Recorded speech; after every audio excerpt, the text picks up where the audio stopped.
A group of animal rescue workers are headed to the area affected by Hurricane Florence to save those left stranded by floodwaters. Rebecca Clough was in Pewaukee today, where volunteers were getting ready to leave on their mission.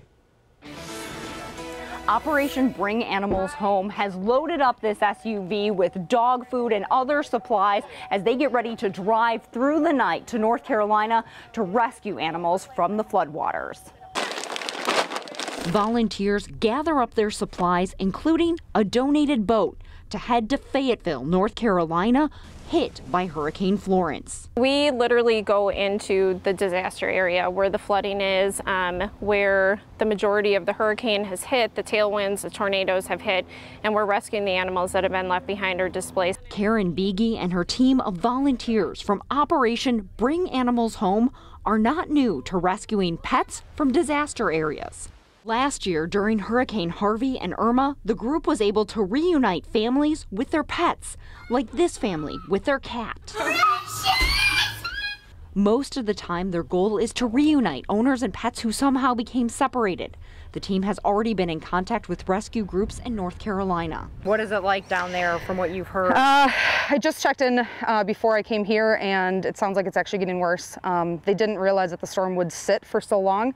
And the waters are just rising. And that means a lot of animals are in danger. There were a lot of situations where people left and put their dogs on the roof.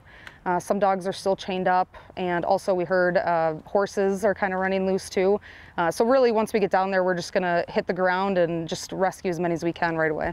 The group plans to work until Saturday to reunite as many animals as possible, but those that can't are going to be brought back up here and then given out to foster families. If you want to help, we have a link on our website, tmj4.com. Reporting in Pewaukee, Rebecca Clough, today's TMJ4.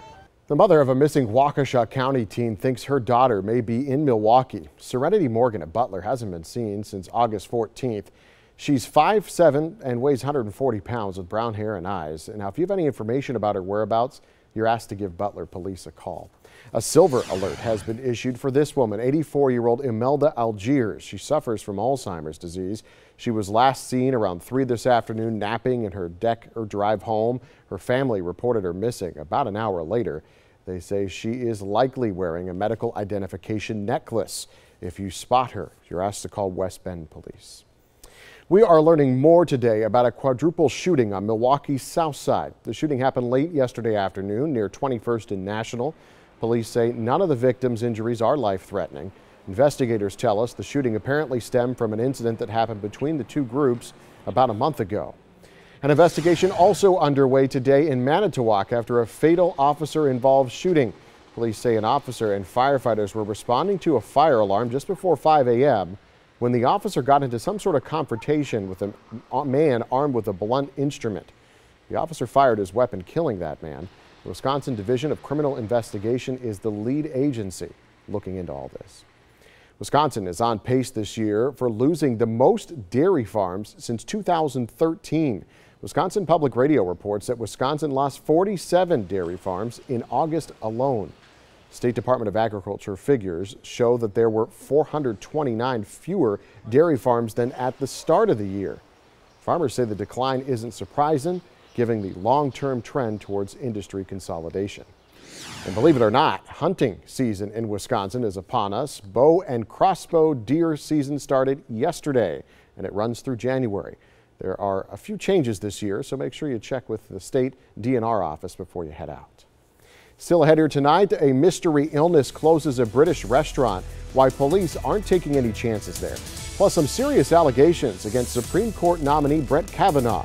The new developments today that could put his confirmation in jeopardy. Hazmat teams are called to a Salisbury, England restaurant tonight over a poisoning fears reminiscent of those that killed an ex-Russian spy. Police there say 2 people became sick after eating there. The restaurant is in the same city where that ex-spy and his daughter were poisoned with a chemical nerve agent. 3 months after that, another couple were poisoned in a nearby town. One of them died. The woman who has accused Supreme Court nominee Brett Kavanaugh of sexually assaulting her in high school has now gone public with those allegations. NBC White House correspondent Kelly O'Donnell has more on the story.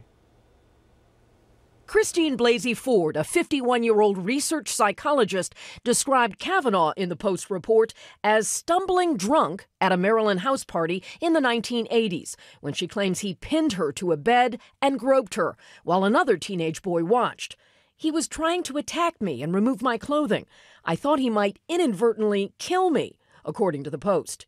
In Ford's account, she broke free when Kavanaugh's friend jumped on them and all three tumbled to the floor. Tonight, the White House reissued Judge Kavanaugh's Friday statement. I categorically and unequivocally deny this allegation. I did not do this back in high school or at any time. The top Democrat on the Senate Judiciary Committee, Dianne Feinstein, says action on Kavanaugh's confirmation, expected this week, must wait.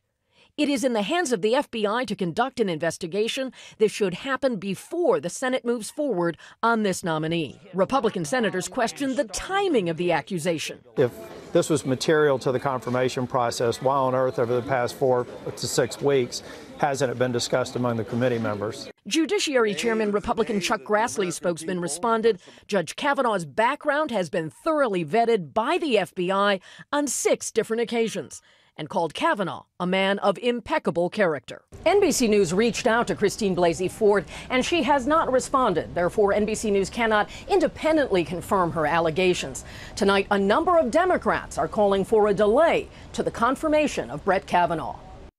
That was Kelly O'Donnell reporting. Take a look at this scaffolding ripped from a Hong Kong building by winds from Typhoon Mangkhut. Forecasters say that the storm is the strongest of the year on the planet, packing 158-mile-per-hour wind gusts and a 10-foot storm surge. It previously struck the Philippines, where at least 64 people were killed. Well, don't be surprised if you get a text message from President Trump this week. It's just a test of a new emergency warning system. Most cell phone users will receive the alert Thursday afternoon. Major cell phone carriers, including AT&T, Verizon, and Sprint, will participate. The message will be titled Presidential Alert and will indicate that it is only a test. Still ahead, how long is this warm, dry weather going to stick around? Brian Goddard will be here to fill us in. Plus, a real fiesta today on Milwaukee's South Side, the reason behind this big celebration. Huge celebration of Mexican heritage today in Milwaukee. This was the 46th year for the Mexican Independence Day Parade and Festival, the largest in the state. Hundreds of people came out to commemorate Mexico's independence from Spain with music, food, and of course fun for the whole family. We're very proud of our country, no matter how far we are. We're always proud to be Mexicans, no matter where we are. Well, that festival went into the evening, wrapping up just a few hours ago. They certainly had nice weather for it. And talking about weather, a pretty nice mid-September weekend. How long, though, is this warm weather going to last? Brian Goddard here right now with our full Storm Team 4 forecast. A couple more days. Then we'll get a little taste of fall from this cold front that'll come through. High pressure, the reason why our weekend was spectacular. It's to the east of us, so we're getting a southerly breeze. Also, what's left of Florence bringing in that southerly wind and giving us the warmth and the humidity. It has not moved much. It is now down to a tropical, or just a low pressure system, excuse me, and still providing a ton of rain and flash flooding across parts of South Carolina and North Carolina. This is just the past 48 hours. Anywhere from 10 to 25 inches of rain does not include Thursday night and Friday when it made landfall. You're talking some places close to 40 inches of rain. Back here at home today, we're in the upper 70s here in Milwaukee, 79 degrees, well above the normal, which is now 71. Look at inland, Watertown at 87, Fond du Lac 86. That is a 90 in Janesville, and it was humid on top of that, so it was a summer-like weekend for folks getting out on the lakes one more time. It's coming to an end soon. You know that fall is knocking on the door. We've had a couple of cool days already. Not tonight though. 74. It is muggy. Southeast wind at 5 to 10. Still 70 in Hartford, 71 Whitewater, and 66 in Sheboygan. There are those dew points in the mid to upper 60s. The drier air back off to the west doesn't get here until Friday. It'll stay muggy Monday, a little bit less on Tuesday and Wednesday, and then it gets very humid on Thursday ahead of a cold front. That'll help fire off some thunderstorms.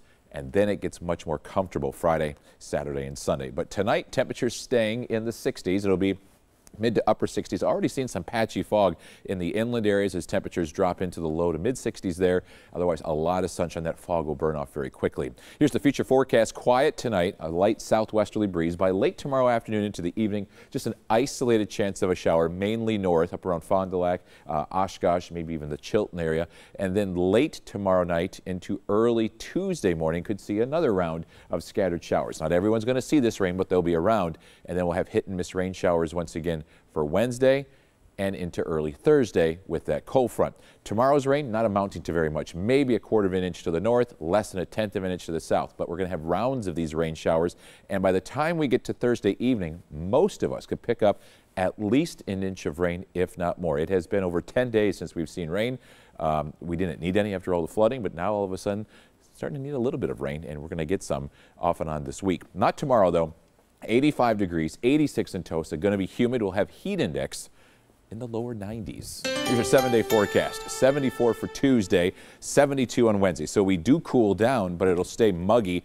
83 and humid with thunderstorms on Thursday, and that cold front then will bring us that relief. Upper 60s to lower 70s and low humidity through the weekend. Our weather kid for today, that is Rula, 11 years old, and going to school tomorrow wearing a skirt and short sleeve shirts. Yeah, it's perfect for that.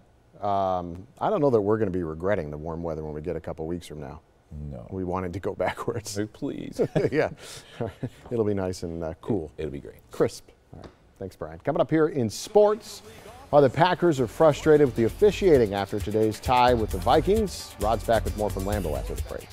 And here's a look at tonight's winning Super Cash numbers: 2, 5, 11, 15, 23, 27. No doubler tonight.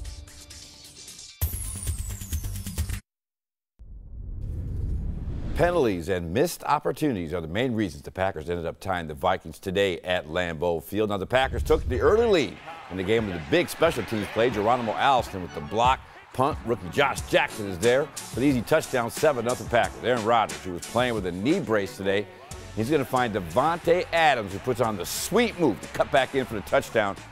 Green Bay with a 17-7 halftime lead. Fourth quarter, Packers up 23-14 when Kirk Cousins finds Stephon Diggs deep. He beats Devon House for a 75-yard